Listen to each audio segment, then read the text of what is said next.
When the Iroquois Theater opened in Chicago on November 23, 1903, advertisers boasted that the building was completely fireproof.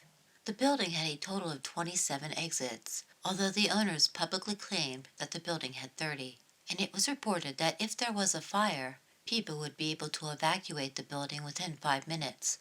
Furthermore, above the stage was a glass skylight. In theory, if a fire broke out on stage, the flames would go upward instead of towards the audience. Before the theater officially opened, fire inspectors walked the building and found that most of the exit signs were missing and that some of the exit doors were hidden behind drapes, making it impossible for people to locate the doors in case of an emergency. There was also no alarm system. If a fire would break out backstage, there was no way to alert anyone up front that there was a fire. There were no sprinklers and no fire buckets. The building did not have enough hoses available if a fire were to break out. Finally, the stage curtain, which should have been made entirely of asbestos, was only partly made of the fireproof material. The rest of the large curtain was made from wood pulp. Like the unsinkable Titanic, it was only a matter of time before arrogance and lies brought about a terrible disaster. On December 30th, a month after the theater opened, the theater was filled with nearly 2,000 people. It was after 3 p.m., and the audience was watching a comedy called Mr. Bluebeard when one of the spotlights began to burn. Embers began falling on the singers below. The performers grew nervous, but the audience was oblivious as to what was happening until the stage curtain burst into flames. Everyone panicked. Patrons ran to where they thought the exits should be and found them locked and gated to prevent people from sneaking into the show. Large mirrors hung on the walls and further disoriented the panicked crowd. Some people made it to the unlocked exit doors, but the doors opened inwards, and the pressing crowd prevented those at these exits from pulling open the escapes. Those who had made it to the fire escapes found that they were unfinished, and many people were pushed to their deaths below. Then the lights went out and the theater went black. People screamed and panicked even more. They trampled over the fallen and ran blindly into the darkness before the flames could reach them. It took 20 minutes, and at the end, 602 people lost their lives. Miss Anna Woodward, who had been seated on the second balcony, reported that there was a man who prevented her from opening the door to her escape. In her own words, she said, "I was in the second balcony and plainly saw the fire. I am a large woman, weighing close to 180 pounds, and I made up my mind that if there was going to be a panic, it would be wise for me to beat it to the street. I left my seat in the balcony, went downstairs to the first balcony, and from there started to pass out through the very door in which so many people were killed a few minutes later. The door was closed, and a man standing on the outside refused to open it so that I could pass out. Whether he was an employee of the theater or not, I don't know, but he had evidently determined that no one should leave the theater, and in so doing started a panic. I was leaving quietly up to this time, but when he refused to allow me to pass out peaceably, I determined to get out if I had to make all sorts of noise. I went along the balcony about 10 feet to a glass partition and smashed it with the point of my umbrella. I went out and downstairs. When I was about halfway down, I heard the roar of the crowd as it came after me, and I hurried with all the speed I had. They overtook me, however, knocked me down, and but for the fact that I was close to the door, I think my chance of life would have been almost nothing. As it was, I think I must have walked the last 10 feet of my passage to the exit on the bodies of those who had fallen. Miss Georgia Swift tried to rescue a young boy as she made her escape from the theater. She said, "I started up the aisle at about the same time as all the others. My seat was on the first floor near the stage, and when I reached the rear of the auditorium, the aisle was choked with people who had fallen. I looked down to avoid stepping on them, and just as I did so my eyes were caught by those of a boy about 7 years old, who was lying on the floor unable to rise. He had large brown eyes and was so neatly dressed and apparently so well bred that he fascinated me. It was all in a second, I know, but as he saw me looking at him, he said, 'Won't you please help me?' I stooped to raise him, but the crowd was too thick and the rush too strong. I seized him under the arms, and then I was knocked over him on my knees. I struggled to my feet, but the weight of the crowd was such that I could not turn back, and I was carried out through the door. The little boy was probably trampled to death, and the memory of those eyes will haunt me while I live. As people were trampled and burned inside the theater, there were many brave citizens on the outside doing all they could to help those trapped on the inside. Waiters and cooks from Thompson's restaurant, which adjoins the theater on the east, rescued 15 people by raising a ladder from the roof of a shed to a window in the rear of the building, around which a mass of screaming women and children were congregated. The head cook mounted to the top of the ladder and told them to jump into his arms. 15 women and children did this and were passed by the head cook down to the other men on the ladder below him. One woman attempted to jump into his arms before he was ready to take hold of her, and she fell to the alley, fracturing her skull. She died almost instantly. Bishop Fallows was outside the theater when he saw the billowing smoke. Without fear, he went into the theater to save whoever he could.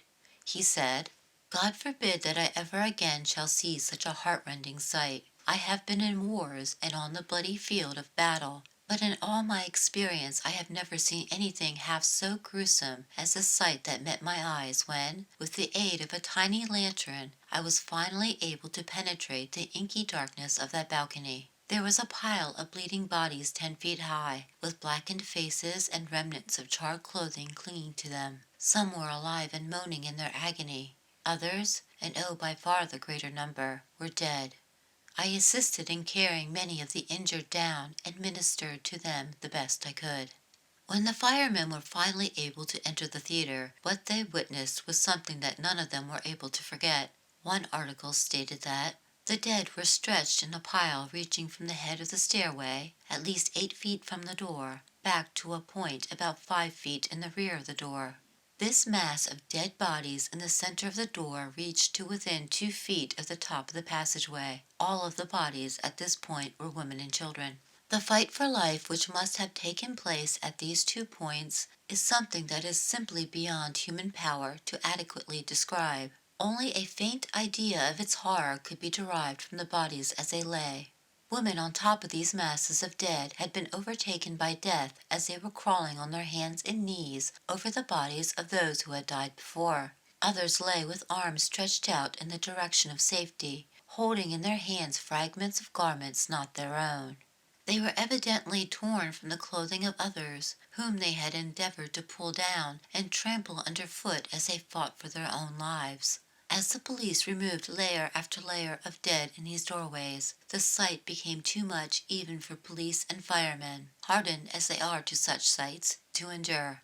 The bodies were in such an inextricable mass, and so tightly were they jammed between the sides of the door and the walls, that it was impossible to lift them one by one and carry them out.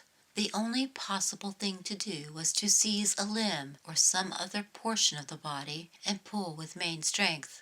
Men worked at the task with tears running down their cheeks, and the sobs of the rescuers could be heard even in the hall below where this awful scene was being enacted. Bodies had also been torn apart in the panic. As one article stated, there were scores and scores of people whose entire faces had been trampled completely off by the heels of those who rushed over them, and in one aisle the body of a man was found, with not a vestige of clothing, flesh, or bone remaining above his waistline. The upper portion of his body had been cut into pieces and carried away by the feet of those who trampled him. A search was made carefully with a hope of finding his head. As the bodies were pulled out of the building, they lined the sidewalk. The bodies were laid side by side for 50 feet along the sidewalk and were piled 2 to 3 feet deep. Every ambulance in the city was called to take the bodies to the morgues, but it wasn't enough. Trucks were pressed into service, and local dry goods stores donated blankets to wrap and carry the dead.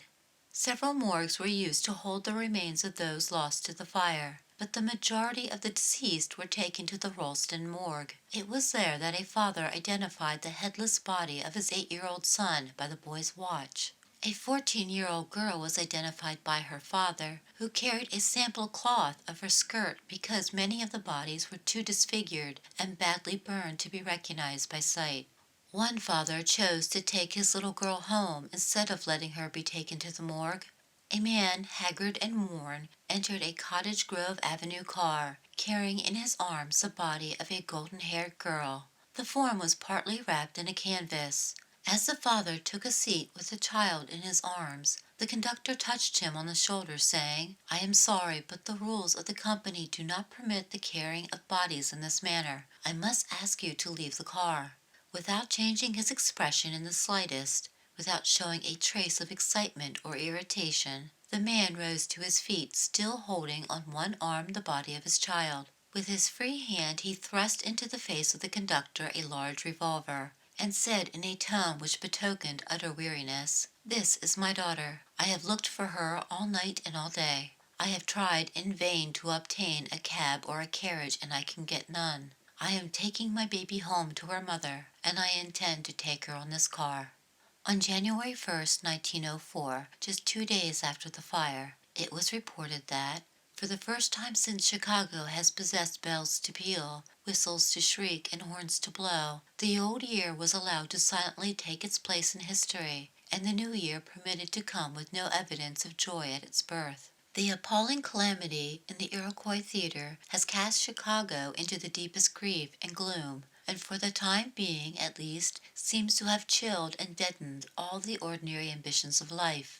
Business today was performed with the sole view to actual necessity, and even that much was carried out in a perfunctory manner. Ordinarily, on New Year's Eve, the streets of the city are filled with merrymakers, but tonight the only throngs to be found were those around the morgues.